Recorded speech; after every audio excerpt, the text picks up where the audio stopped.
more nose. Because for the second presentation. I expect that to. Dude, that was so boring. I wish I attended. Dude, I had 7 in the back. I had 7 in the back. I would have walked. So that's cool. We do this like every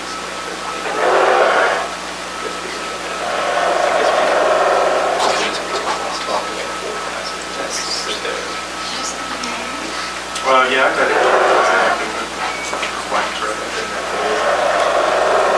Plus I went full greasy, so I have like actual pomade in my hair, which is basically just petroleum jelly.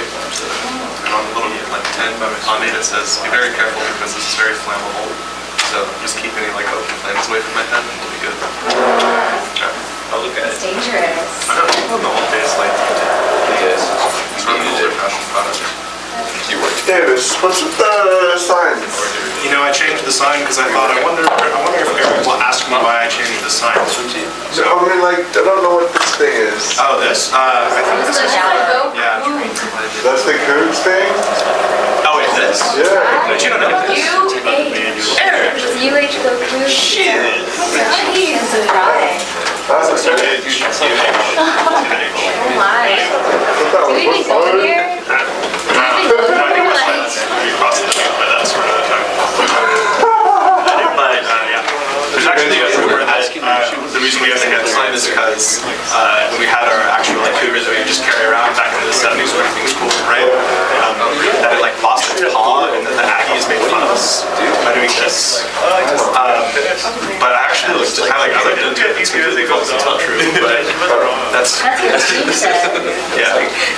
It's like a legend that sort of grew on campus. We just started doing this because it looks like UH though. Like everyone's like, oh, the Cougar. Like someone just completely fabricated that. I don't know. The dean is lying. Well, I mean, it's like that's just a version of the story. So it's not. I guess I got a Cougar Paw story? Yeah. Some people say it happened because back like a long time ago at a UT-UH game. Oh, it's UT. They had a, is that what you're talking about? Yeah. Oh, sorry. The fraternity like called out the cougar, but the cougar like finger was stuck in the cage. Yeah, it got like cut off, right? Yeah, and they were like making fun of us. And they were like, oh, you're stupid. Yeah. But then we changed it to a sense of pride. I have trouble believing it though because like my parents went here and like all of their friends went here at the same time as them, and like no one had ever heard of it. So I was like telling them about it one day. I was like, yeah, the Cougar Pop, because the Cougar likes you. And they're like, at least, yeah, like no one. You know, so at some point between, I guess like the early 2000s and now, someone made something interesting. I maybe started talking about it. I'm surprised you haven't seen that. It seems like almost impossible. Sure they want to.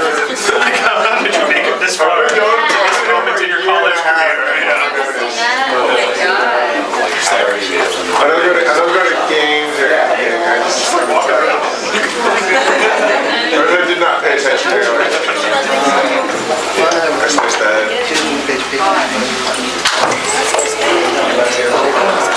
Are we supposed to have some like discussion?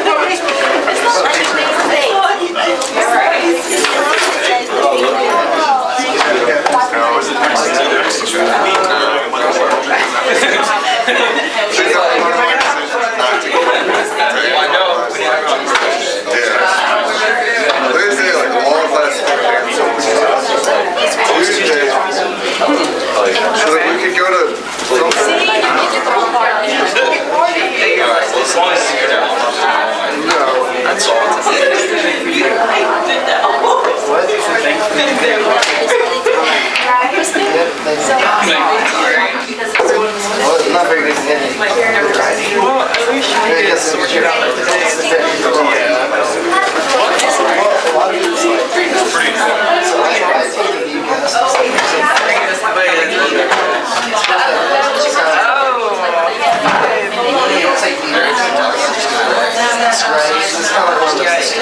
But I read the whole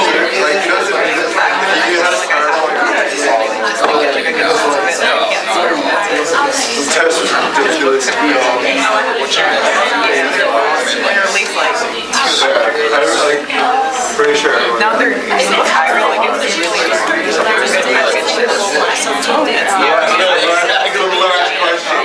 That was worth like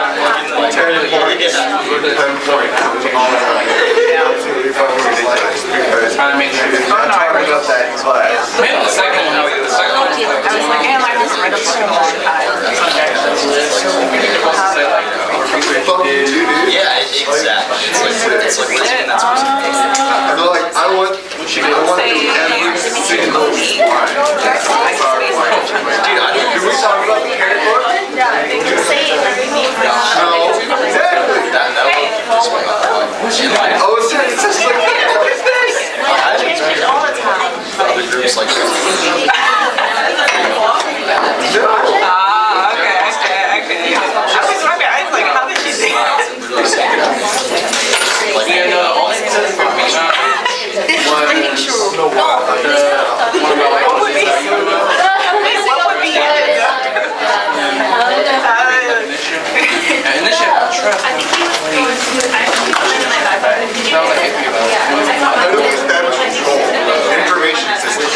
They take all the magic, right? That's like when you was like sick the time, I like literally just I was like, I got most of them done. no, it's not. But then like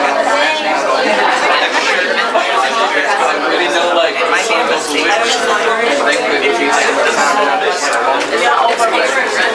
well, I miss I'm just stressed too. I mean, I'm just like, some of my teachers, they got like overplayed. And I have no idea. I had emailed I got my things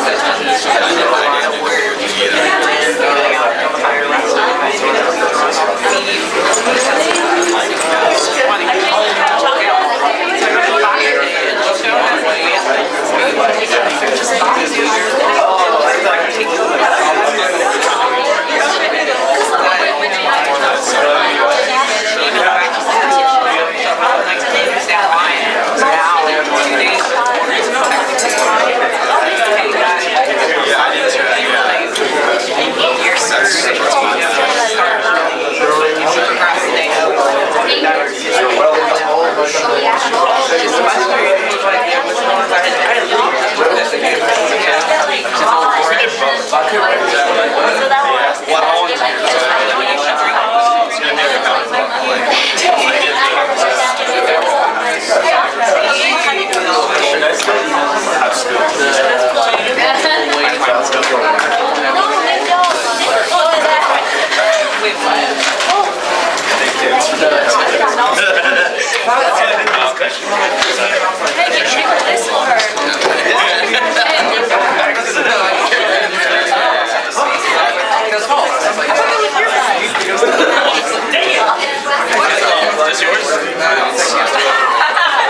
Your mom.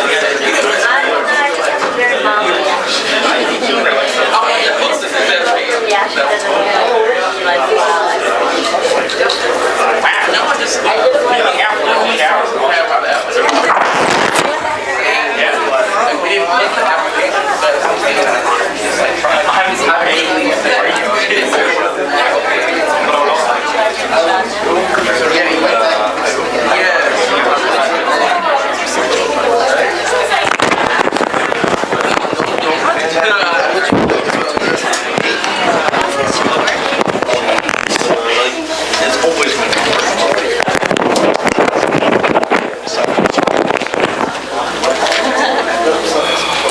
Hello? Can you hear me? Hello, it's me. Hello, it's me. Haven't thought about it for a long, long time. What's that song? Yeah? Maybe I think too much. There's something wrong. Did you guys see the tornado in Dallas? Holy smokes. I mean, not see it, but, you know. Heard about it? It wiped out my high school. Wiped out my junior high and my high school. Yeah, it's crazy.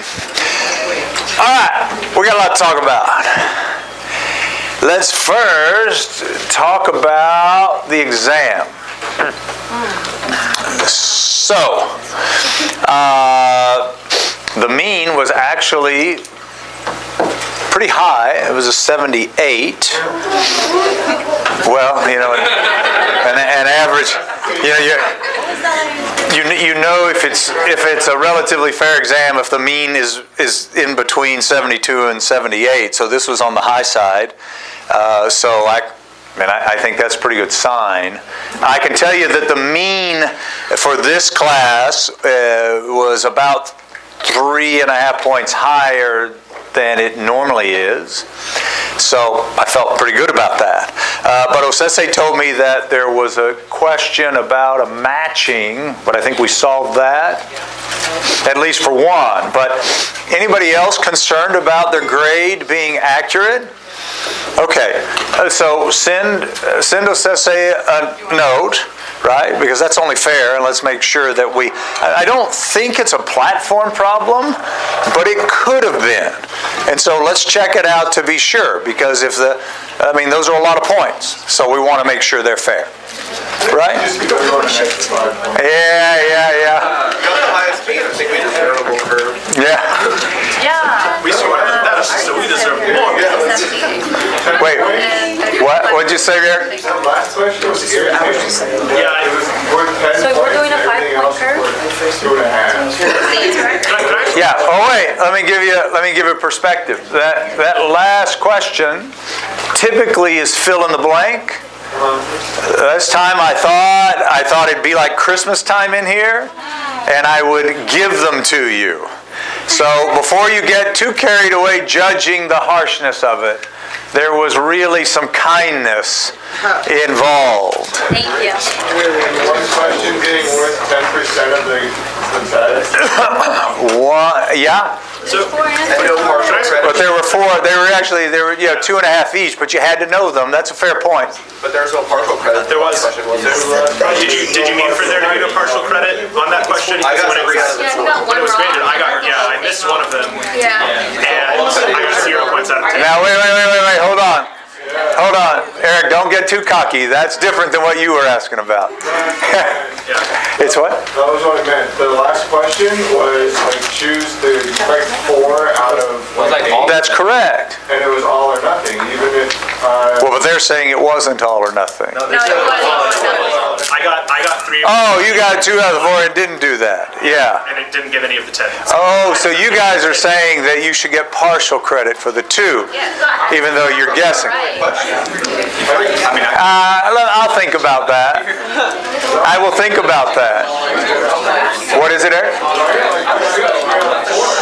Why didn't you get 4 right? time-based for the control system. I thought it was fair. You got them all right. You thought it was fair.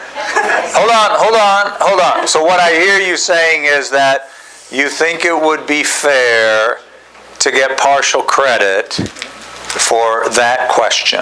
I think the form of the question implied a partial credit, so it's like when it wasn't there, just because it was matching. You know what? I think that's a fair point. So let's go back and take a look at that.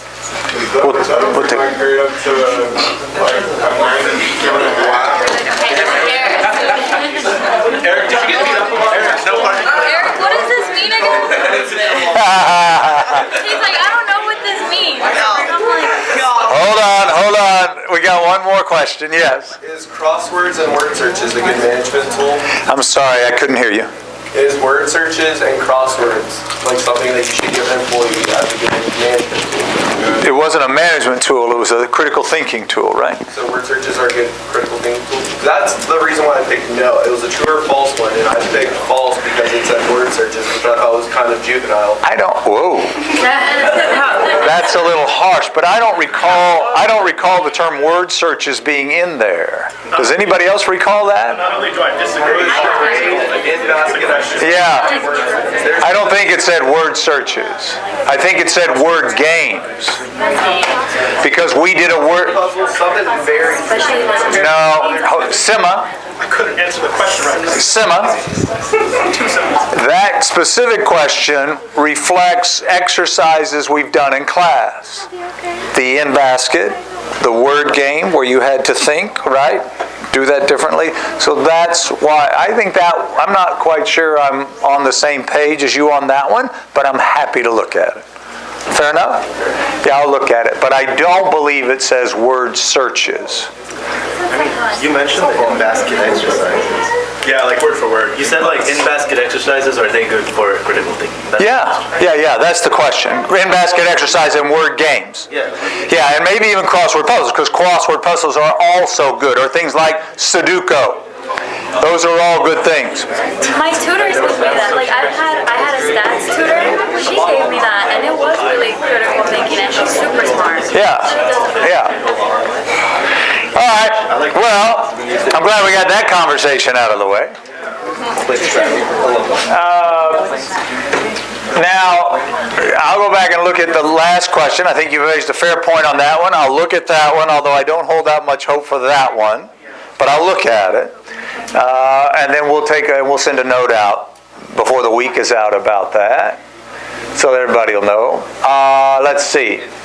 Now, I just want to remind you that I feel like the exam you just took is on a scale of 1 to 10 is about a 4, in terms of 10 being difficult, 1 being easy. And I think the second exam is more like an 8.5 or a 9. Is there gonna be like a little like more of a study sheet for the second? Your seniors. Yeah, seniors need to be able to connect dots. I thought I gave you a pretty extensive review on this first exam. So I may do that again, but I certainly won't do more. Fair. Thanks for letting us know. Yeah. Ahead of time. All right, let's talk then about the think tanks. What did you think about the think tanks? Kelsey, what did you think? I like the think tanks last semester better than this format this year? Why'd they change the name? Yeah.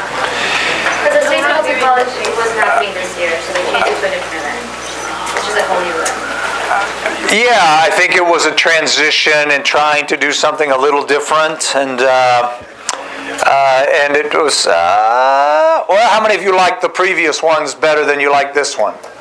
Oh, well, that's feedback we should probably give Aaron then. And we're thinking about modifying it again next year, but we'll see. But I do think it's crucial to bring in outside thought leadership so that you can hear from those people. I thought that, I always think that's good. Daniel, you working on that computer, or what do you got going on, dude? Okay, yep. If after you attended, when you get these like cards, do we physically need to hand it to us, Isaiah? Well, here's the thing about that. So some kids have said that some of the teachers don't want to give them back. So if you want to take a picture of it and send it to OSESE, right, you can do that, and that way you can use it with somebody else, right? But make sure you use a good subject line so she doesn't have to search for it. Like 4353 think tank evidence or something like that, right? And then you're free, then you can give it to whoever you want, yeah. Make sure you do it with a selfie so I know who, no, I'm just kidding. But take a picture of it, or if you don't, or Sese can track them and give them back to you if you have a day or two, and then give it to the next professor. I told you guys clearly that I didn't mind if you double dipped. Some faculty apparently don't have the same philosophy. So if you need us to mark it and you take it someplace else, please do, if that's helpful to everybody. All right, well, I'm glad you went. What did you think of the 2 keynote talks? Did anybody go to the 2 keynote talks? I went to the one for the meteorologist, and I found it interesting, but I felt like for an hour and a half, it was a little bit repetitive for what he was doing. Here's the thing. An hour and a half presentation is a long, long time. Right. I mean, Martin Luther King, it was hard for him to keep people's interest for more than 30, 40 minutes. That's why we do short little presentations. Look, you need to learn today, to get out and to get into the business world, you have to be able to say things cogently. I mean, like this. At my conferences now, speakers get 8 minutes. That's all they get. And if you can't get your points across in 8 minutes, then you don't need to be standing up in front of people and speaking to them. Now, what we do is we give them an opportunity to sit down at a round table after that to go into a deeper dive for the people that want to.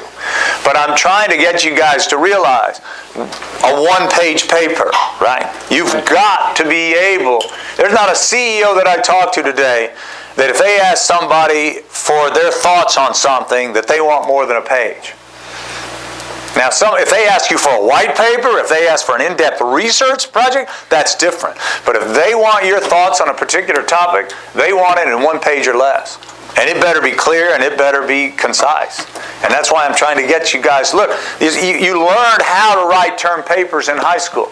And I get that, and I think that's important. And I hope you've carried that skill with you your entire life. But this is a totally different skill, being able to write in a very cogent manner and speak in a very cogent manner. How many of you, when you do a Google search, you won't go past the first page? Raise your hand. Yeah. Well, there you go. Kind of brought it on yourself. Yeah, there'll be a million search returns, and we won't go past the first 9. Right. It's the same thing. People just aren't going to go through those pages and read it. Yeah. To sit in something for 90 minutes, it's got to be darn entertaining. I mean, that's the length of some full-length motion pictures today. You're right. Yeah, it's got to be darn entertaining. And just very few people can pull that off. Yeah. Yeah. And it was a little challenging, I'm sure, for him to make that relevant.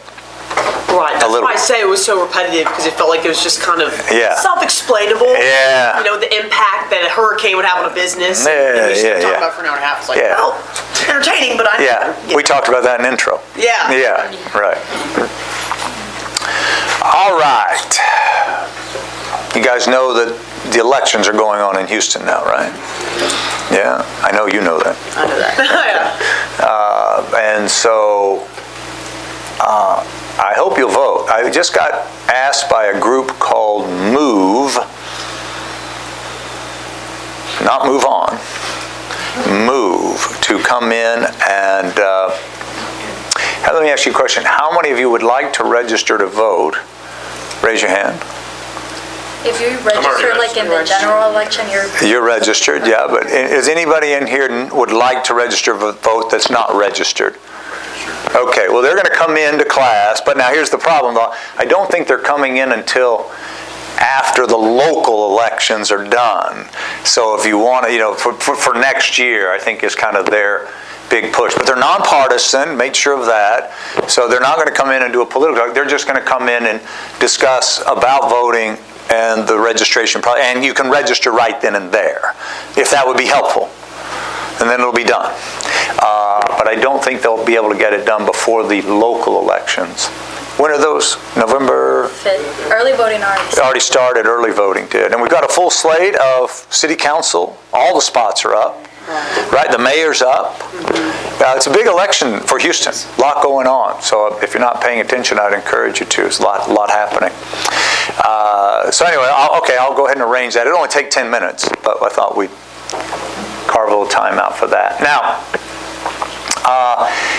the other thing was career fair. I know I didn't require you to go to career fair, but how many of you went?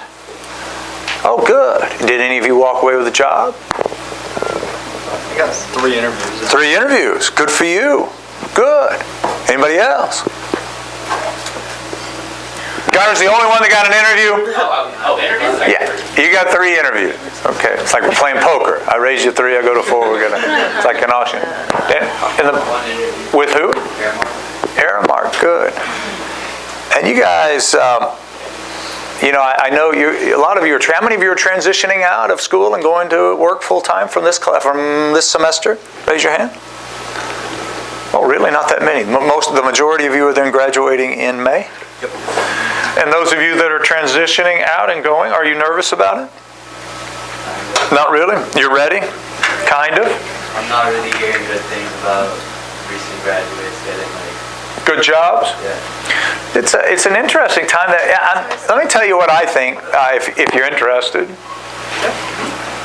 I think this is the great time to graduate. Unemployment is down. It's down. And so it's a good time to leverage yourself. So what that means is don't just take a job because they offer it to you. Take a job because you really want it. We were having this conversation in the earlier class, and they asked me how much I should get paid, for a starting job. What do you guys think? 50, 60. From our program? Yeah. 60K. I'm saying depending on the city, because living expenses are just... It does make a difference in the city. Of course, if you're in New York State or California, they have a state income tax, so you have to get paid more than that. A lot of the management training programs I've noticed that have sort of like a 65 to 70 opportunity require a lot in terms of very poor work-life balance. You'd have to relocate. Whenever jury came in and said, all right, we'll start you at 55, but you have to relocate to anywhere in the weird regional chunk that they have. It's like, on the one hand, there are a lot of great opportunities, but the way that you have to go pay your dues, I feel like is they're really asking a lot of these manager training programs. There's always the yin and the yang, right?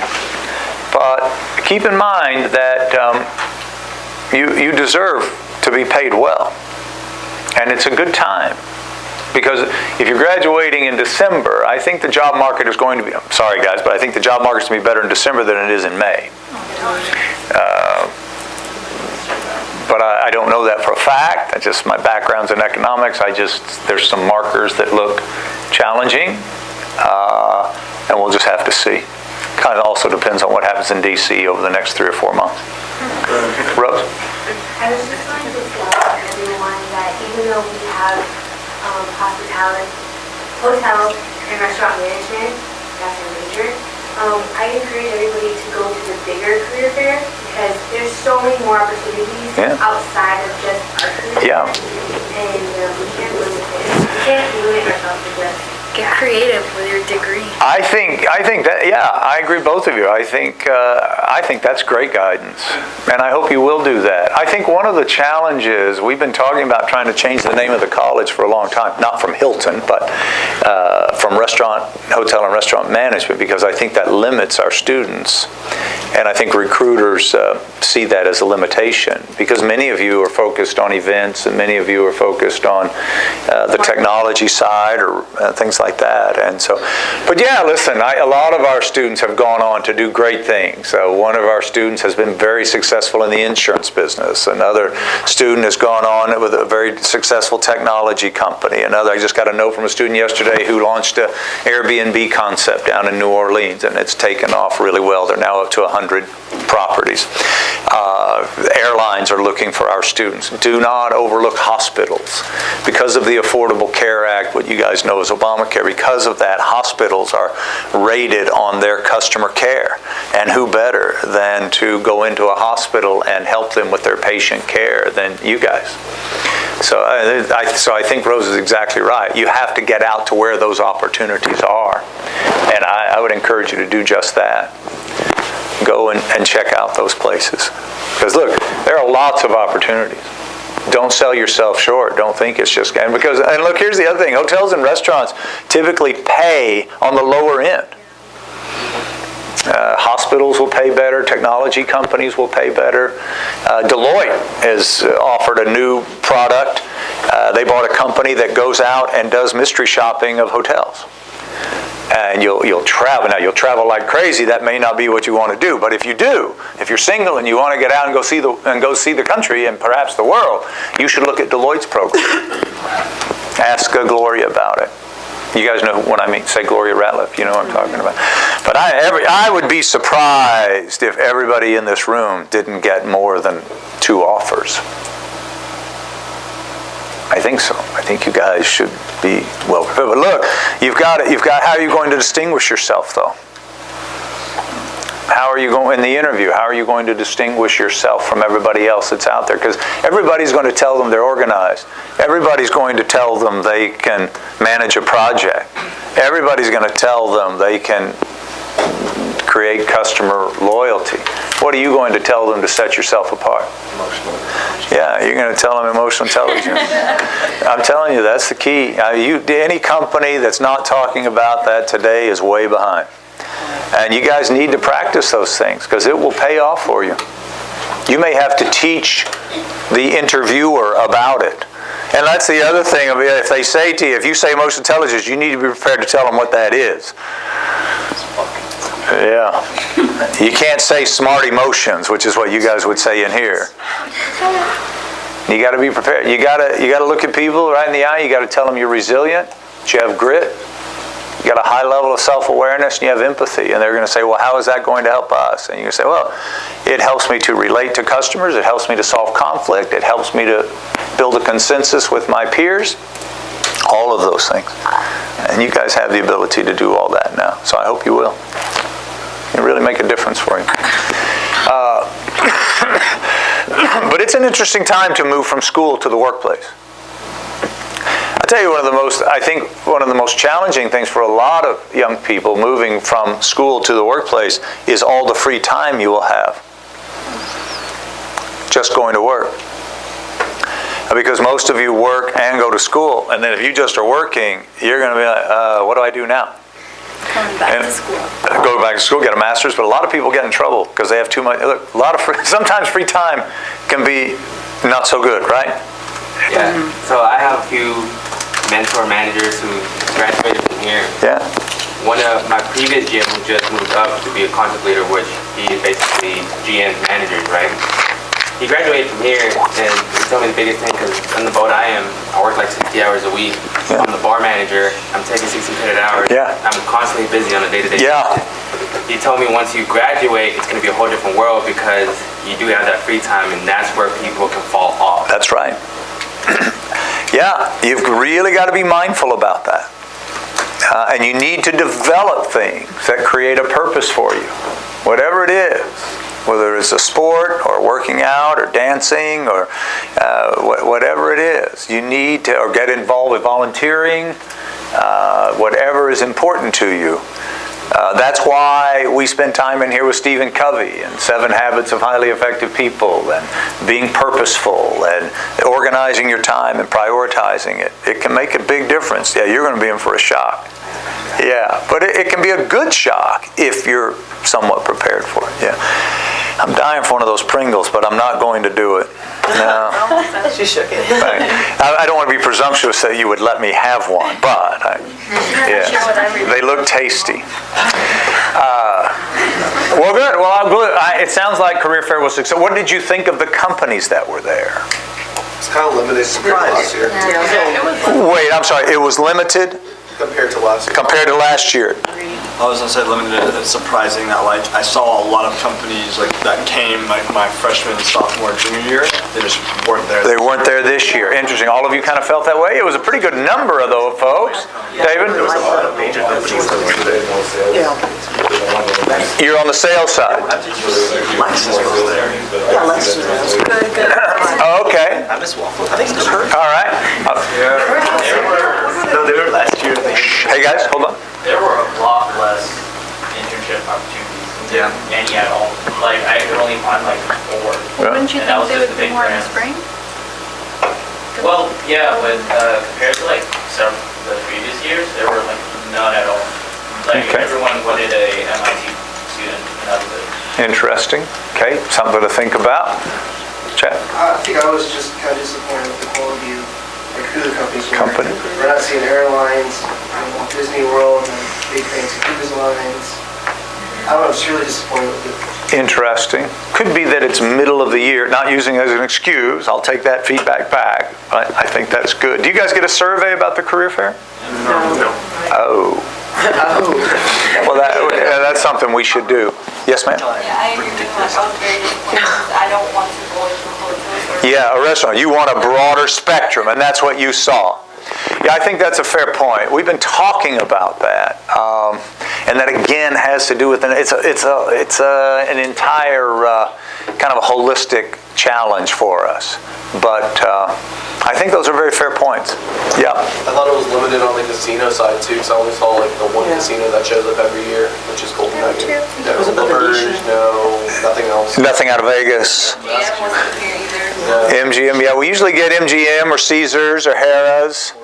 Houston wasn't even there. Four Seasons Houston wasn't here? Was Vico out there? Wait, Hilton wasn't here? No, wait, just got here. Okay. All right. Oh, wait. All right. Well, a couple of things going on. First of all, is that hold on. To be fair, and we'll work on that. But we had a transition in leadership in that program. Colleen got hired away, and that happens, right? But you got to have business continuity and not make an excuse. So this was Gloria's first one. But I'll take this feedback back to her, and I'll suggest that we send a survey out to get your thoughts on that. I think it's all very good feedback. Let me ask you this question, though. I've been having some conversations with the associate dean. We'll see. But I think that we as a college should consider establishing a minimum salary for first-time hires. So in other words, if you want to come to our career fair, you have to provide at least this level of salary to be here. Yeah. How many of you like that idea? Yeah. Well, okay, now wait. But now, all right, that's one issue. But you've got to realize the yin and the yang. What's the yang? The yang is some companies may not come. But at least you know when you walk in the door, this is the level, right? It's got to be this level of benefits, this level of salary. And I also think they should have a minimum set of core values so that you know the culture is like zero tolerance for harassment, equality for everyone, right? And you need to know that that is available to you. I don't think it should be up to each one of you individually to try to find that out. That's just my belief. Now, not everybody sees it that way, but you guys seem to like the concept. Yeah. So, from my experience, I personally feel like the recruiters weren't giving enough significance to the fact that we're getting a bachelor's degree. Yeah. And they would straight off jump to like your employment history, and they would rather see you working like in a grimy job for 3 years than have you graduate right now and work in like the more important stuff. I think that's a very fair point. Did you say grimy job? Yeah, okay, all right, yeah. I just wanted to be sure I had the lingo right. Yeah, grimy job. I think you have to realize that there is some inherent bias from some people against a degree. Some people in this industry, all industries for the most part, Bill Gates doesn't have a degree, right? But I think that's right, isn't it? He never got his degree at Harvard, did he? I don't think he ever finished it. He may have I'm sure he's got 1 million honorary degrees. So let me clarify that. But my point is some people that don't have a degree, they have kind of an inherent bias against people that do. So that's one issue that I think you're probably dealing with a little bit of. Another thing was I found myself having to tell the recruiters Yeah. Like, I would have to explain to them that this isn't really a culinary school. Yeah. Well, isn't that interesting? People do think this is a culinary school. I talk to people and they're like, you flipping patties over there? And I'm like, dude, that's kind of insulting. Yeah, that I've is. just heard a lot of comments Yeah, like that's that. very interesting. They don't really see like management perspective. Yeah, and I like hearing that. I don't like hearing it, but I like hearing the feedback because that tells me that we need to do a better job of educating the people that come and also broadening the pool for the reasons everybody talked about. Okay, we can work on that. John, and then David. Yeah. You said John, then David. I know, I said David. Oh. But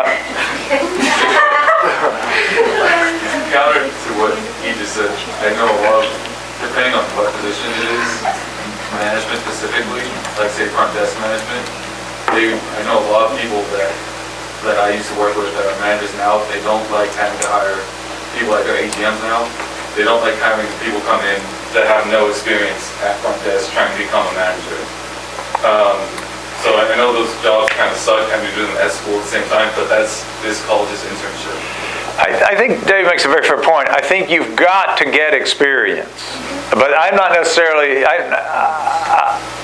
let me stop at that. I think you have to have experience. And if you get out with a degree and you don't have experience, I do think they're probably going to try to push you into a line level situation. Right, and I think you're just going to have to accept that. That's something I could have done previously. But let me talk about something I'll get to you in just one second. But I want to make sure everybody's clear about one thing, because I do find that, sadly, this industry, both on the restaurant and hotel side, they tend to take advantage of entry-level employees. And that is, yeah, they'll designate you as a manager and pay you a salary of, let's say, $30,000, $35,000 a year, even $40,000, say $45,000 a year, whatever it is. But just because somebody pays you a salary does not mean you are overtime exempt. It does not mean they can work you all the hours they want you to work. If for you to be overtime exempt, they're getting ready to change the law come January 1. But for you to be overtime exempt, they do have to pay you a salary. And the threshold is rising quite a bit. I think it's going to be in the high 30s coming up. It was in the low 20s. The Obama administration tried to get it into the 50s, and they did pass that, but then it got hung up, and then when the last election came back, they knocked it out. And now they're coming back with something in the high 30s, I think. But here's the thing. Just because they pay you that amount of money, and just because they call you a manager, that does not make you overtime exempt. You really have to be a manager. Your title does not matter. And in order to be a manager, you have to be able to hire and fire people. And most of your duties have to be managerial and supervisory. So in other words, if you're the bar manager, but all you're doing is tending bar, you are not overtime exempt. Even if they're paying you a salary. Does everybody understand that? That's a really important concept. That's just wage theft. It's wage injustice. So be mindful of that. Right? Go to the Department of Labor website and learn what the criteria is and see if you apply, it complies. And if it doesn't, go see the Department of Labor, send me a note, I'll put you in touch with somebody that can assist you. But don't put up with that. It's a lot of money at stake. You guys understand what overtime, right? For those of you not from this country, you're entitled to time and a half. So if they give you a salary and it's the equivalent of $14 an hour, but it's paid in a salary. Now don't forget, if they pay you a salary, they have to pay you whether you go to work or not, right? So if you stay home sick, you get paid. Right? If they're paying you an hourly wage, you don't get paid if you don't go to work. Do you see the difference? Okay, but overtime is time and a half for every hour you work over 40 hours in a given work week. So if somebody says, well, it was a Tuesday through a Tuesday and there was a weekend there, it doesn't matter. You've got to look at a work week is clearly defined in the Department of Labor. And so check it out and assess what's going on there, because that's big money. You got it? Everybody understand what I'm talking about? You do? All right. Because I want you to, because I want you to be paid fairly. The other thing is, all of you took the law class now. You should understand the difference between an employee and a contract laborer. What's the difference? What is it? One's contracted? A lot of companies today are trying to get away from hiring employees. Uber, for instance, right? Why do they do that? You don't necessarily have to provide benefits, but you do have to provide the employer's contribution to their payroll taxes. So if you are contract labor, it's going to cost you about 8.5–9% more to be a contract laborer than it will to be an employee, because you have to make that up. Uber doesn't have to do that for contract laborers. They do for employees. The other thing is you don't get unemployment if you're a contract laborer. Right? You're not working for anybody. You're working for yourself as a contract laborer. So I would encourage you to try to always be an employee.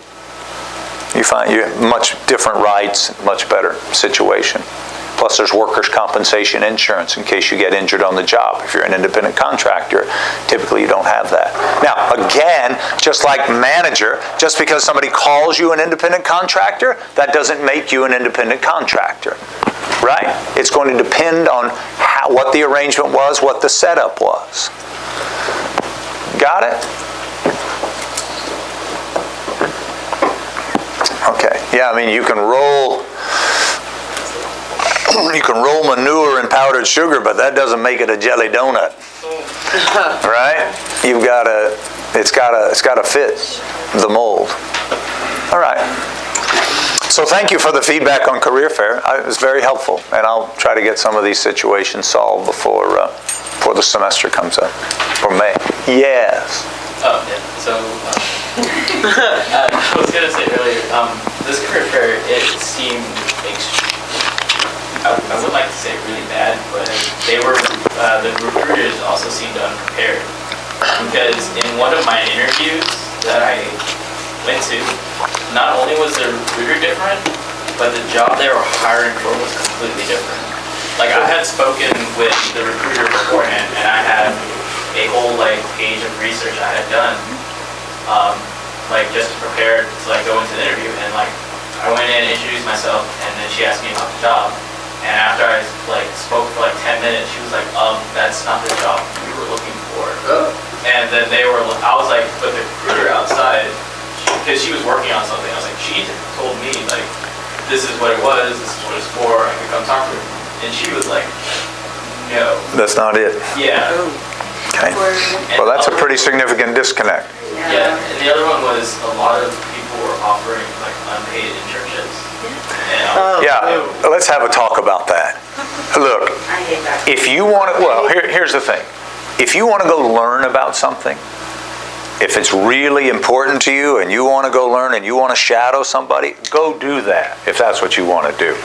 But not in this line of work, not when you have a degree. If somebody offers you an unpaid internship for something in this field,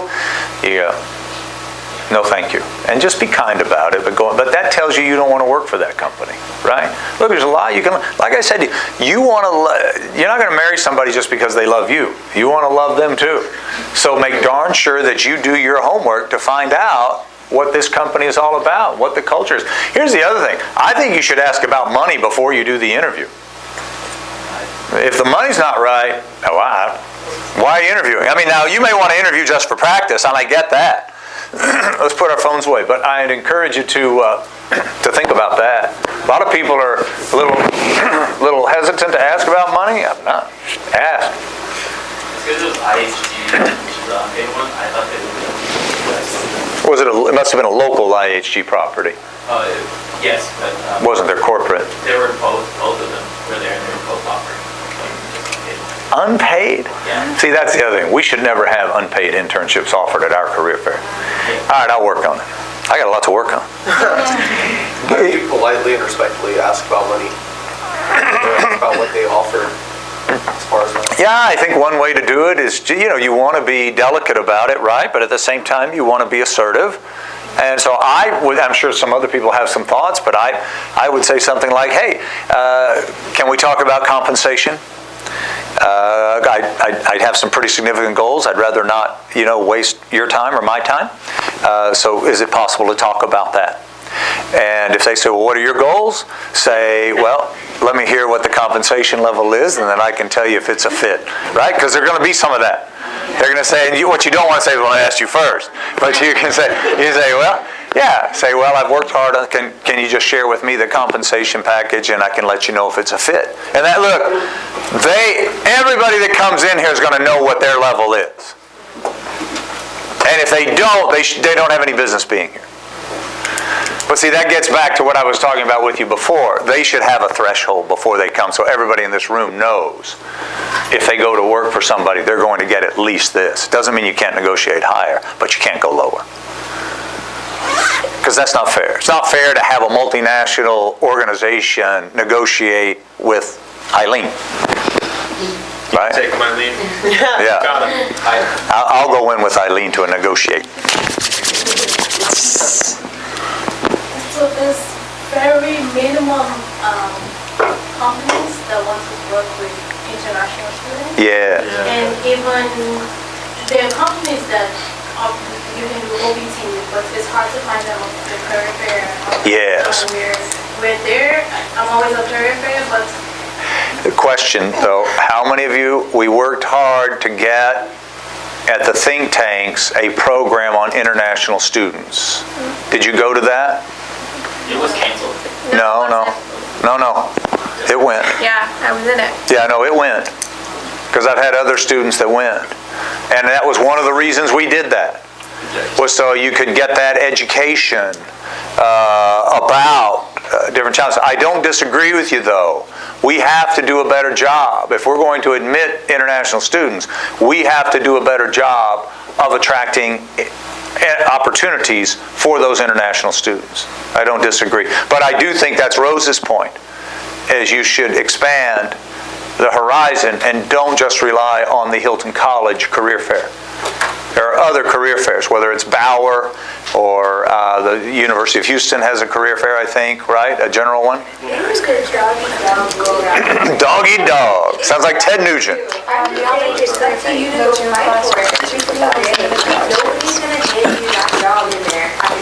You tell him, Rose. I'm just saying, I do get frustrated, and even you guys get frustrated, but it is up to you to go out there. Go to the Bauer College, go knock on their doors. I'm always over there, and they're like, your college is up. I'm like, I don't care, I pay tuition here. Yeah. Guide me. You have those resources. I listen, take advantage of those things. I think that's great. Yeah, it's good stuff. Yes, sir. I have two questions. One is, when you're... I charge for the second. No, I'm just kidding. I had a lady call me the other morning. She said, she knew I was a lawyer. I haven't figured that out, but my cell phone rang at 6:30. And she said, Mr. Barth? I said, yeah. She said, how much would you charge me to answer 3 questions?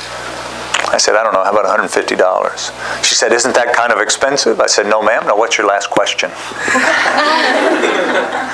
I guess so. What's your first one? So, I'm just curious, do companies contact the Hilton College, or does both? Happens both ways. And the second question is there like a student board that could like pick... Assist with that? Assist you? I don't know that. Is there? not bored, but we do like last career fair, I was part of the career fair management team. It was a course type, yeah. Uh-huh. So you have someone that talks to recruiters, sends them the letters and whatever guys include. Yeah. And then you have someone that kind of marketing and have different. So try to involve the students as much as possible. But Yeah, but I was just wondering if we could make it a little more like student-friendly, where students can actually petition for certain companies. Oh, I think it's a great idea. I'll tell you what, let's do this. Let's do this. Ashley, I'll get to you 1 second. Let's do this. If you will, you guys have great ideas. Let's be very constructive about this. Send me an email. And it doesn't have to be lengthy. Just the subject line, 4353, just put career fair. Okay? And then just tell me your suggestion. I will aggregate them, and I will personally take them to the dean and to the folks that he depends upon to put that together. Okay? Because I think you have some great ideas. Gunnar? Is there a dress code for the companies for the career fair? That's a great question. I don't know the answer to that. Put that down. I know there's a dress code for you guys. I know there is for us, but for the companies, I was very surprised about it wasn't a significant amount, but there was quite a few companies that I just felt were completely like underdressed. But that could be flip-flops? Wow. No, you didn't. Was there a dress code? Because people were not looking so fresh. Ask this leading question. I listen, I think that's a fair point. If we're going to expect you to dress professionally, then I think we should expect the participants to dress professionally. That could be a cultural thing though, right? But from a work culture perspective. But I think that's that's interesting. I did not know that. Ashley, 1 second, Dave. Ashley. I was just thinking there should be more companies from other states. I'm from Maryland, so after I graduated, I'm not necessarily looking to live in Texas. To live in Texas, yeah. Broader, national in scope. I agree with you completely. Yeah. No. Nothing happened. Davis. I kind of wonder if there's like another thing instead of just asking questions like, oh man, people weren't dressed very nice. They don't want to give us good jobs. All that. Like those are real concerns. I understand those concerns. But to me, throughout my entire career here, it seems like there's this wellspring of talent and this. I'm not like flattering you guys for no reason, but like there's a lot of talented people here who know their stuff. And when we got into the job market, it's hard to communicate the value of this degree. Do you think there's like a shift or a change coming sort of on a bigger macro scale within the industry that can reflect some of these complicated dynamics? Does that make any sense? I know that's sort of a rambling. No, it does make sense. I do get that. Listen, let me give you I've been doing this now for 30 years on the education side and 50 years experience-wise. Yeah.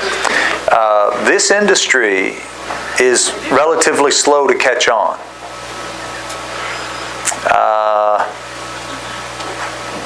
For instance, let me just give you for an example. I've been trying to get the industry to not make front desk employees stand behind the front desk for 8 hours a day. Right? When we went back to the Iraq War, that was classified as torture when we made prisoners stand for 8 hours at a time. Right?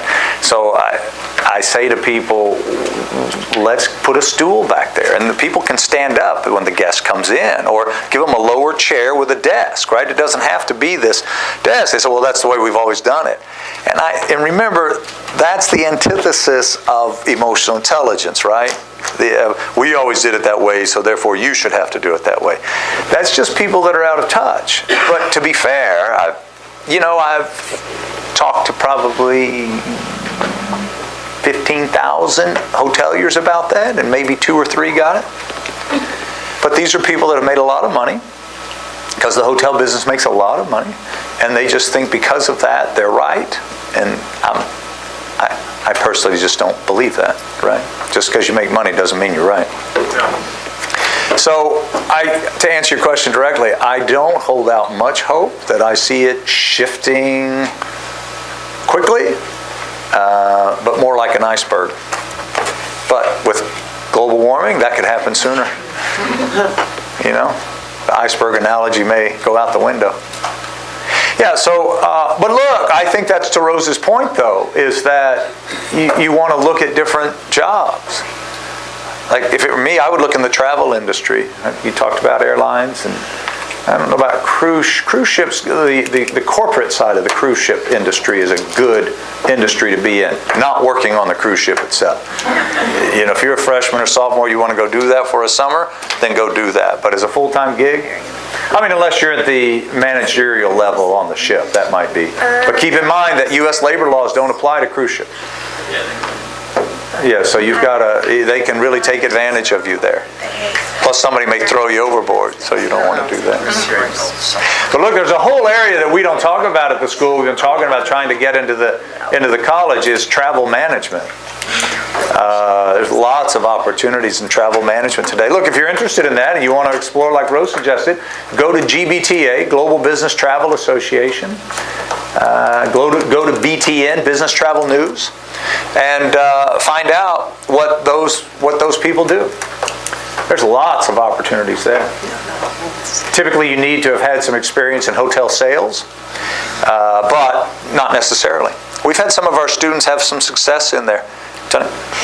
Oh, I think y'all should change the college name, because like when I meet people from this college, or when I tell them my career and I'm like, I go to the Houghton School of Hotel and Restaurant Management, they're like, that's your career? Like, that's and I'm like, I remember I talked about this in the communication class, like, it's so much more complex, so much more prestigious. We can go into so many, we can get really creative with it.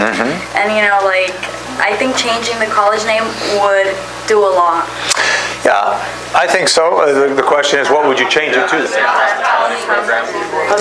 hospitality. Hotel and Restaurant Management School feels a lot like McDonald's is like corporate thing, Yeah. just like Hamburger University. Like, I always tell people, where do you go? Oh, you know, the Hilton College of Hotel and Restaurant Management. And I'm like, and you know, you can just see it in their eyes. They're like, oh. They're like,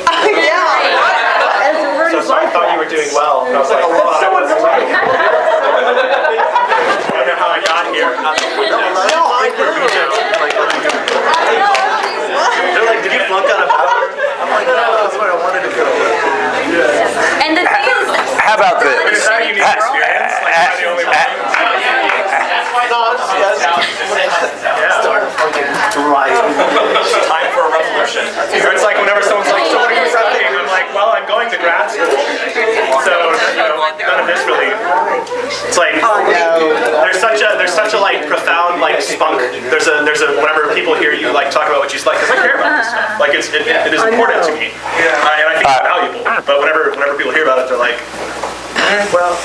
Okay. Look, there's a reason you get a Bachelor of Science, right? And I think that's important to point out. It's a different degree than a Bachelor of Arts, and it is a science. And you guys learn a lot. I mean, obviously everything, but the most important thing you can learn, I hope, is how to think, and think differently than you did when you came into the university. That's the whole key. And that will serve you for a lifetime. It's not memorizing formulas. It's about how to discover things, and hopefully how to be curious. And if you have accomplished those things, then I think you'll find great success as you go forward. So, but I do, and I think there's several courses here that enable those things. So I hope you take those away. But you've given me some good ideas. Please send me those emails. I'm thinking maybe even we should have Gloria and maybe the Associate Dean come in and just hear you directly. And we can talk about these things, because typically we just get an exit interview, which doesn't, we've talked about those, and so it's time to make a shift. So we'll work on it. We're trying. There's a lot. There's a lot going on, but we'll work on it. For the most part, I think the college is, they try really hard to listen to the kids, and we've done some really cool things lately, so it's good. So look, I know we still got 25 minutes, and we're going to talk about conflict resolution. I know you guys kept asking questions, to go on down the road, but we're going to talk about this because I do think it's a crucial skill for leaders. Now, listen, we're going to talk about this today, and then on Thursday, we're talking about 360-degree feedback, and I want you to write a good post about that, because I want you to have an understanding of it before you come into the classroom. And it's really important. How many of you have participated in a 360-degree process where, you give feedback on the feedback? Yeah, okay, so we're going to talk about that and why that's so important. And we're also going to talk about meetings. How many of you have been in a meeting that was, you felt like you didn't really need to be there? Yeah, okay.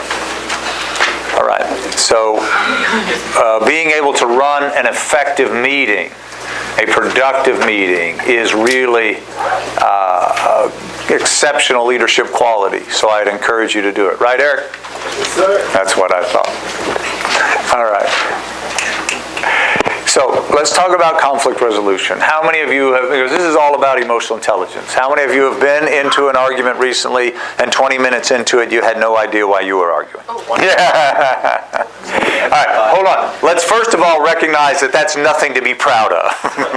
Okay? But second, let's realize that do all relationships have the potential for conflict? Yes. Okay, and I'm being totally inclusive when I say all, right? Teacher, student, parent, child, significant others, siblings, everyone, right? Remind me to talk about the Astros. Okay, but wait, if that's true, let's all agree on that. But the other thing that's true is that are some relationships successful and some relationships not successful? Yes. So what's the difference, Quincy? What's the difference between a successful relationship and an unsuccessful relationship? Communication and social psychology. Quincy, I can't hear you. What'd you say? Communication and social psychology. Tell me about the social psychology side. Do you think everybody has social psychological capabilities? I mean, whether they're cognizant of it or not, you're engaging in social psychology. Oh, you're engaging in it. But how does that impact success or not success? A disposition of a person impacts whether they're going to positively respond to the other person in the engagement. Can we use English? No, she used English. Quincy, go back to the first word, communication, right? What style of communication? Because I think you're right on track with that. Developed communication, I mean?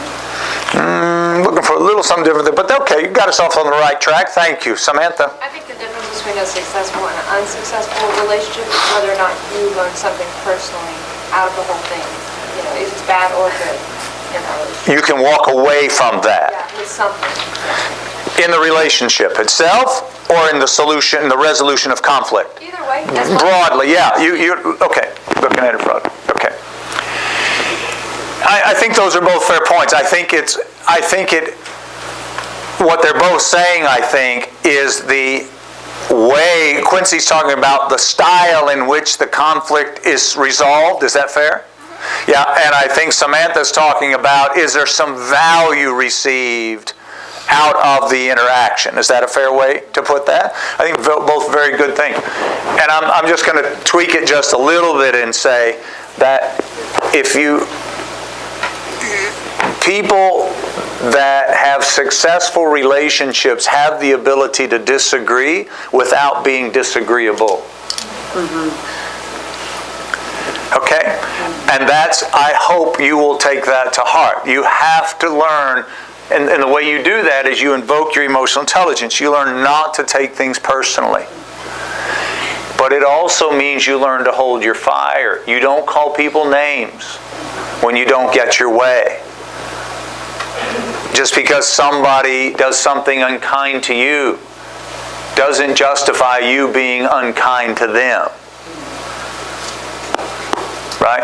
The real sign of maturity, ladies and gentlemen, is when somebody does something unkind to you and you are still kind to them.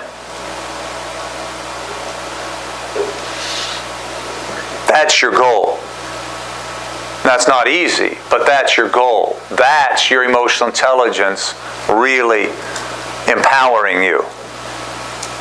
Now, there's a couple of tools you need to think about in order to be able to accomplish that. One is you can't take things personally.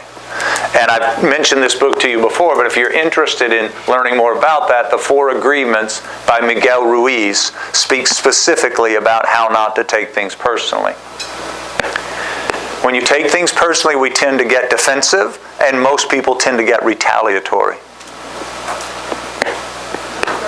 And being retaliatory is just a sick need for control. Do you see that? You didn't get your way, we didn't get our way, so therefore we're going to be unkind to somebody else. So, one second. And then the other thing is, if you want to change your life for the better, learn not to judge people. When we judge people, we are just substituting our judgment for theirs, and it's just not an effective approach to life. It's just really a colossal waste of time that will just get you in trouble. When you make assumptions about other people, you're judging people, it's not a healthy practice. If you want to learn to be more peaceful and productive in your life, stop taking things personally and stop judging people. Try to go through an entire day without making a judgment about another person, whether it's on the road or in the classroom, or whether it's with a family discussion, and just try it. Somebody had their hand up. I'm just curious, like, listen. Like, how do you differentiate between like being mature and like just taking like kind of like shit from people? That's interesting. I had somebody say to me one time, they say, well, it's a matter of respect. And I said, no, it's really a matter of self-respect. Because if you have a foundation, if you know who you are, if you're comfortable in your skin, if you have clear direction for your life and what you want to do, and you're happy with the things you're doing in your life, you're not going to react to somebody. What difference does it make if somebody calls you a name, or somebody flips you off on the freeway, or cuts you off, or somebody treats you unkindly in a restaurant? You know what you're doing. You know where you're going. That stuff's just not important. It just melts away. There's some like really cruel people. Listen, I don't disagree with that. Some really cruel people. Now, I'm not saying don't defend yourself. And I'm not saying don't push back. But I'm saying you can push back in a kind way. A lot of them just want a reaction. Yeah, that's what they want. Yeah, don't give them the satisfaction of that. I think humor goes a long way, if you can do that, toward diffusing anger and situation. I was in Chicago one time at a big convention, and we... What happened, Eric? Are you from Chicago? Need me to spell it for you? Rose, did you tickle Eric? I have no idea what's going on. Oh my God, Eric, you're cracking me up. We're in Chicago? Is it just because something I said? Chicago? Okay. All right. Who wants to know why Eric's laughing? Everybody's curious, Eric. I don't want to know. I can tell you, I know why Eric's laughing. What? I made a bit of a funny face to him. I'm sorry for creating a distraction in class. Oh, you did? I made a funny face. Oh, okay. All right. Well, I'm glad it must have been good. You're gonna. Sorry. Yeah. Are you emotive? Can you show us the face? Okay. You're pretty creative. All right, everyone watching? Ready? Yeah.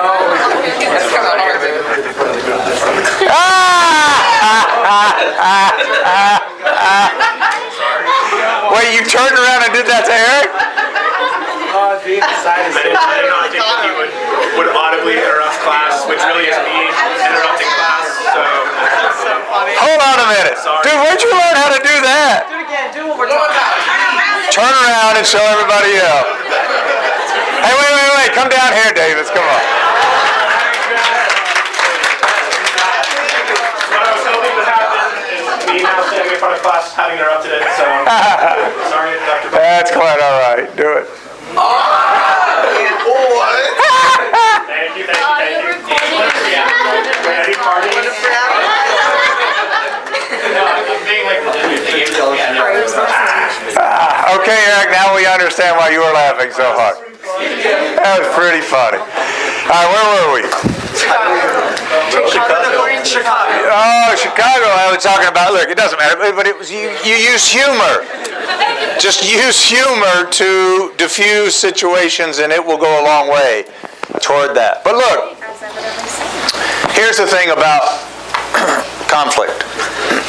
When you dive into calling people names or yelling and screaming, you have to realize that that's not helping the situation. And all it is demonstrating your lack of self-control. Okay? So if that's who you are today, let that be a wake-up call for your self-awareness. And it's something you need to spend some time on. And look, you come by those things naturally. It typically evolves out of your environment and a lot of things that went on in your life. But you can change it. And that's the key. All right? But you have to be willing to. Okay. Now, if you read that card I gave you on emotional intelligence, if you'll read that 30 seconds at night, 30 seconds in the morning, it will help you re-script what's going on here. Because that's all that's happening. You're getting triggered by something and you're reacting to it instead of responding to it. So I hope you'll think about that. But when we talk about conflict resolution, the most important thing, there are two things if you want to learn to solve conflict quickly. One is to learn to listen. You have to listen before you can diagnose. You have to understand what is bothering the other person. You'll get your opportunity. But if you constantly have to go first, or you constantly have to interrupt them, you're not going to solve the conflict. Number 2, I told you there are 2 things. There's really 3 or 4, but 2, you have to learn to apologize. We talked about in emotional intelligence, an apology means you value the relationship more than you do your ego. And you're going to be in a situation where you don't think you have any reason to apologize, but if you do, it will solve the conflict. Because what's the only thing standing between you and the apology? Your pride. Your pride, right? But you can apologize. Last but not least, when it comes to conflict, sorry guys, my back's acting. 1 second. Last but not least,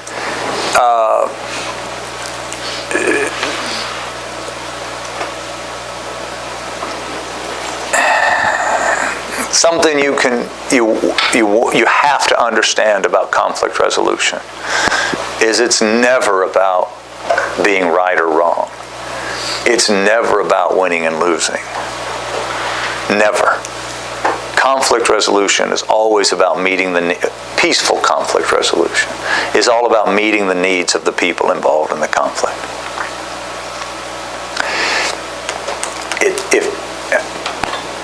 If you're in a family and you have to be right all the time, what does it mean about everybody else?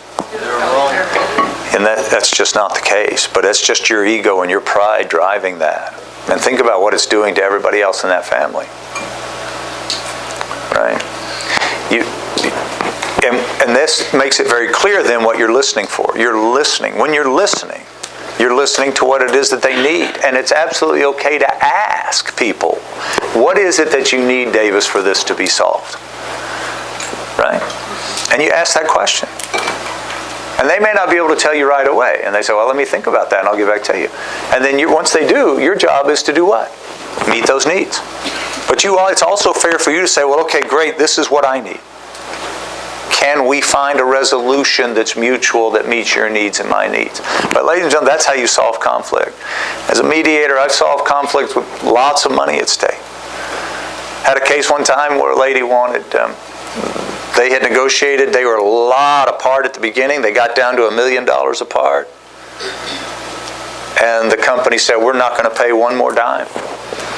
Don't ever do that, by the way. Because I'll promise you, if she'd have come back and said, I'll take one more dime, they'd have paid it. Do you see what I mean? Don't create ultimatums. They will ruin conflict resolution. But I said, well, hold on, let me go see if there's something else of value to her. And I went in and I said, hey, they're stuck on this number. Is there anything else you'll accept? And she said, I'll take an apology. I said, whoa, let me make sure I heard you. If they'll apologize for what you've been through, you'll walk away from the last $1 million. She said, that's what, right. So I went right back in. I said, we just need to fashion an apology that's acceptable to you and acceptable to her. And the CEO is no way, will never apologize. I said, let me make sure I'm clear. You're getting ready to pay $7 million, several $1 million, but you won't apologize. He said, that's right. We have nothing to apologize for. Of course, I'm trying not to laugh out loud like Eric, but I'm thinking, wait, you're paying all this money? Yeah, so anyway, it didn't make any sense to me. But nevertheless, this is a technique that you can use when people become stubborn, particularly if you're dealing with maybe 2 employees in a conflict. You can say to them, Davis, here's the thing. Or maybe it's Davis and Eileen in the conflict. It would be, Davis, here's the thing. We've kind of been talking about this for a while and we can't seem to find a resolution. Let's talk about the future if we can't solve this today. What would the future look like? Right? Because you don't want to threaten people. You don't want to say, hey, if we don't come to a resolution, you're going to be fired. But that's exactly what's going to happen. Right? But you need them to come to the realization themselves. So you start asking things like, Davis, if you guys can't work together, what do you think, what's the company going to need to do? What are the alternatives to the company? Right? Then Davis is going to say, well, somebody's going to have to do this, somebody's going to do that. And you're going to say, well, I'll get 1 second. And you're going to have to say, well, let's talk about that. If one of you has to go, and maybe it's you, do you have bills to pay? I do. Do you have a family to support? I do. Is this going to be in the best interest of those people in your life? Well, no. So is there a possibility then that we can come back to the table and try to figure out a resolution that's better for everybody else in your life? Right? It's not just about you. And do you see how you kind of work that through and try to get people to think differently, right, than what's going on? Yeah, Quincy? In the case you were discussing where they refused to draft the apology, from a legal stance, was it because they didn't want to accept blame and responsibility for the event, or did that just have no precedent? Yeah, I never got into, it's a fair question, I never got into the whys or why nots. I try to avoid that. But we did the exercise I just did with Davis, and we went through, maybe this will help, but we went through and said, what's this going to cost if you don't resolve it today? If it goes to trial, there's a risk of a greater verdict, right, than what you're settling for today. Then if it's appealed, right, you can go on. And how would you like the board of directors to hear, if it goes that way, to hear you could have settled it for this with a few words? And once he started to look at that, he said, okay, let's see if we can draft something that we're comfortable with. And they did. And it ultimately resolved itself. But a lot of people, unfortunately, in our country, because of the litigation pervasiveness, feel like an apology means we're responsible. But that's not what it means at all. An apology means that, hey, we are sincerely sorry that you had to go through this. It doesn't mean we're sincerely sorry that we put you through this. Do you see the difference? Yeah. So, I don't know the answer, but it's an interesting question. But I can just tell you it got resolved. But it got resolved because we looked at the future, and an apology was provided as additional value. But you have to realize that it's about meeting the needs of the people. It's not about being right or wrong or winning and losing. It isn't. All right, let's do one last little thing. We'll call it a day. But let's say that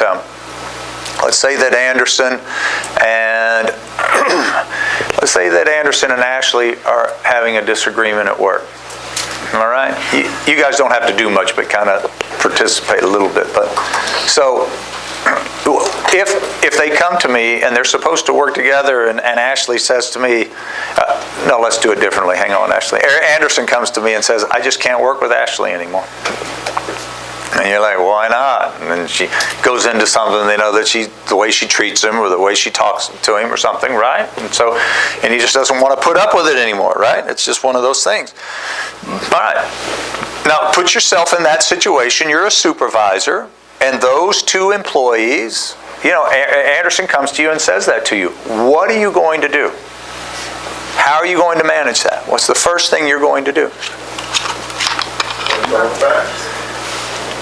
What'd you say, Eric? Collect all the facts. Okay. So, how are you going to do that, though? Speak to both parties. Look at video. If you have recordings or like footage of interactions that they've had, you look at those. And then from there, talk to maybe other employees who have maybe witnessed those interactions. And then depending upon what I found out, then I might sit down with each of them individually, or if need be, then both together, to see how we can work out the problem before we need to take further action. Question: do you watch CSI? No. Oh, I'm just curious. Connor, and then I'll get to Eileen.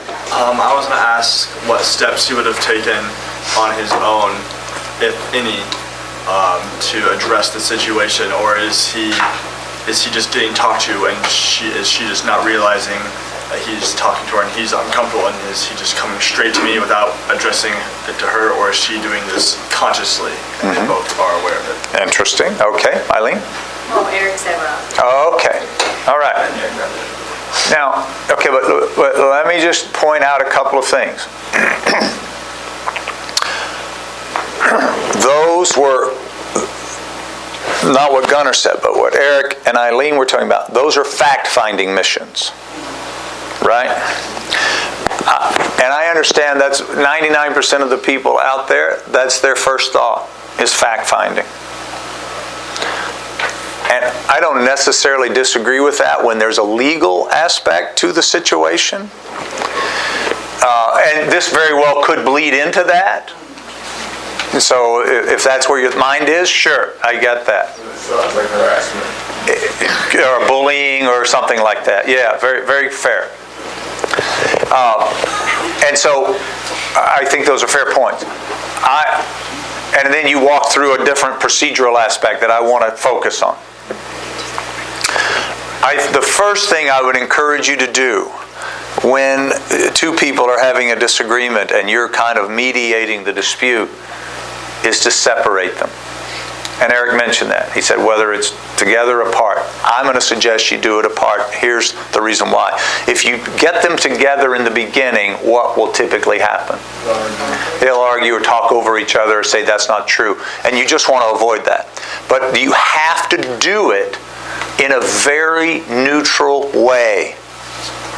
You have to go in your Switzerland mode. You do. And you have to say,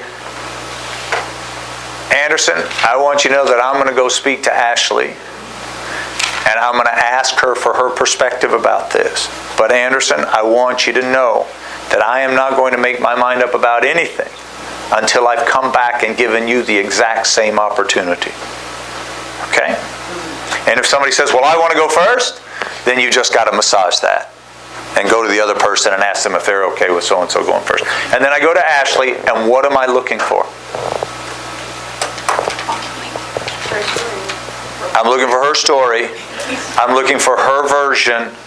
Okay, but what else am I looking for? What am I listening for? Remorse. What? Remorse. No. What am I looking for? What am I looking for? What am I listening for? How do you solve conflict? What do you meet? Oh, a resolution. Like, you Find what try they to both see like want what they from were the having. resolution. No. What? Needs. I'm listening for what it is Ashley needs, right? For this to get solved. Okay. Now, here's what happens. I go, Ashley, tell me your perspective. Well, I speak to him very kindly. I think I speak to him this way, that way, this way, right? Da-da-da-da-da-da. Right? And so I listen. I let Ashley get her version out, her perspective out. And then I say, maybe she has a reason that she speaks. Well, I speak to Anderson harshly because that's the way he speaks to me, which that's a whole other issue, right? That's a retaliation issue. But it's, okay, Ashley, what is it that you need to learn to speak kindly to Anderson, right? And she says, well, I'm not real sure about that. So then you might say something like, and this is really important, you might say something like, Ashley, I'm getting ready to go talk to Anderson. What do you think Anderson is going to tell me? Now, what does that force Ashley to do? Think about his point of view. It forces her to be empathic, right? It forces her to consider his situation and what he's thinking. That is powerful. And then I go back and I talk to Eric and I do the exact same thing. And then by the time you're finished with that process, then you should have the facts from their perspective. You don't have video, right? But you have the facts from their perspective. But again, I'm going to encourage you to let the facts go. Look, if you're having an argument with somebody and you go to your text messages to try to find a fact or to prove them wrong, what are you focusing on? You're focusing on being right and wrong. That's not how you solve conflict. You solve conflict by saying, wow, I'm sorry you feel that way, or I'm sorry if you saw that like that. What is it we need to do to make this right? And then you make it right. Then you go on down the road. I'm not saying that's an easy process to get used to, but once you get used to it, it will change your life. Most people feel the need to be right and wrong. What's driving that need? And that's emotional intelligence. All right? So you've got some tools, hopefully, to help you solve conflict in a more peaceful, productive way. And I hope you do. I think it'll help you. Good luck with it. Eric, you out of here? I need to, but I'm waiting for attendance. Well, it's 2:19. Dude, we got another minute.